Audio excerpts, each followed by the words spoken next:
Hello बच्चों, let's read this question. The question says which of the following statement is incorrect. तो इस question में हमें क्या बताना है कि कौन सा स्टेटमेंट यहाँ पे इनकरेक्ट है। तो फर्स्ट यहाँ पे गिवन है जो प्लाज्मिड्स होते हैं they have ability to replicate within the bacterial cells independent of the control of chromosomal DNA. Second यहाँ पे गिवन है कुछ प्लाज्मिड्स जो होते हैं दे हैव ओनली 1 और 2 कॉपीज पर सेल, वेयरएज जो अदर्स होते हैं they may have 15 to 100 copies per cell. Third यहाँ पे गिवन है जो बैक्टीरियोफेजेस होते हैं they have ability to replicate within the bacterial cells independent of the control of chromosomal DNA।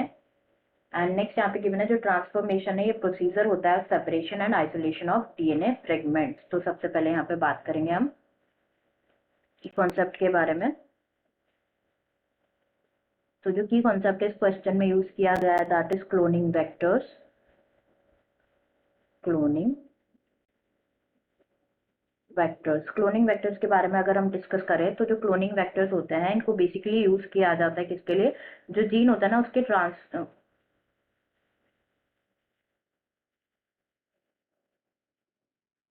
तो बात करें यहाँ पे क्लोनिंग वेक्टर्स के बारे में। तो जो क्लोनिंग वेक्टर्स होते हैं ना इनको यूज किया जाता है to transfer the gene of interest and replicate करते हैं into the host cell and replicate करते हैं इनटू दी होस्ट सेल। तो नेक्स्ट यहाँ पे अगर हम बात करें about plasmids and bacteriophages के बारे में। तो जो द प्लाज्मिड्स और बैक्टीरियोफेज इनमें एबिलिटी होती है जो बैक्टीरियल सेल्स होते हैं ना उनमें रेप्लिकेट करने की, and independent of what, independent of the control of chromosomal DNA they have ability to replicate कर।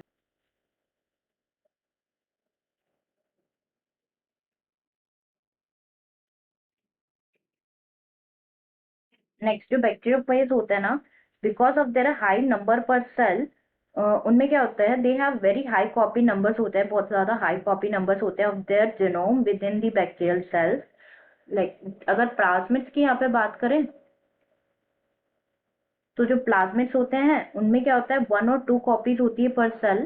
दे have 1 or 2 copies within the cell, versus जो अदर्स होते हैं they may have 15 to 100 copies होते हैं उनकी पर सेल। एंड उनके जो अदर्स है उनके नंबर और ज्यादा हायर भी हो सकते हैं। नेक्स्ट प्लाज्मिड्स जो होता है ना इनको यूज किया जाता है, मोस्ट कॉमनली यूज किया जाता है रिकॉम्बिनेंट डीएनए टेक्नोलॉजी में।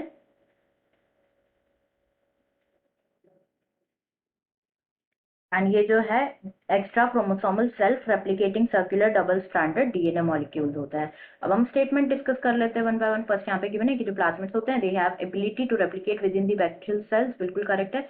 Independent of the control of chromosomal DNA, yes बिल्कुल करेक्ट है। ये प्लाज्मिड्स और बैक्टीरियोफेज दोनों में ही क्या होती है, एबिलिटी होती है to replicate within the bacterial sales.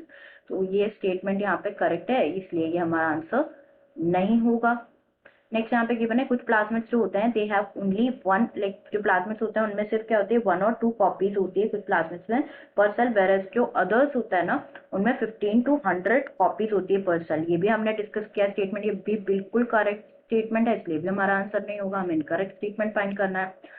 Third यहाँ पे गिवन है जो बैक्टीरियोफेजेस होते हैं they have the ability to, yes ये भी करेक्ट है।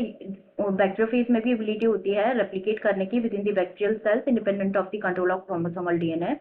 तो ये भी हमारा आंसर नहीं होगा। एंड लास्ट यहाँ पे बात हो रही है अबाउट ट्रांसफॉर्मेशन। ये जो ट्रांसफॉर्मेशन है ये प्रोसीजर होता है सेपरेशन का एंड आइसोलेशन का ऑफ डीएनए फ्रेगमेंट्स। तो ये स्टेटमेंट यहाँ पे इनकरेक्ट है। एज बात करें यहाँ पे अगर हम ट्रांसफॉर्मेशन के बारे में, तो ये क्या होता है बेसिकली, ये प्रोसीजर होता है थ्रू विच जो डीएनए का पीस होता है, द पीस ऑफ डीएनए उसको इंट्रोड्यूस किया जाता है होस्ट बैक्टीरियम में, उसको इंट्रोड्यूस किया जाता है होस्ट बैक्टीरियम में। तो ये भी, ये यहाँ पे क्या है फॉल्स स्टेटमेंट है, इनकरेक्ट स्टेटमेंट है, इसलिए ये हमारा क्या होगा, आंसर करेक्ट होगा। तो answer will be option 4, answer will be option 4th. I hope you understood it well. Best of luck.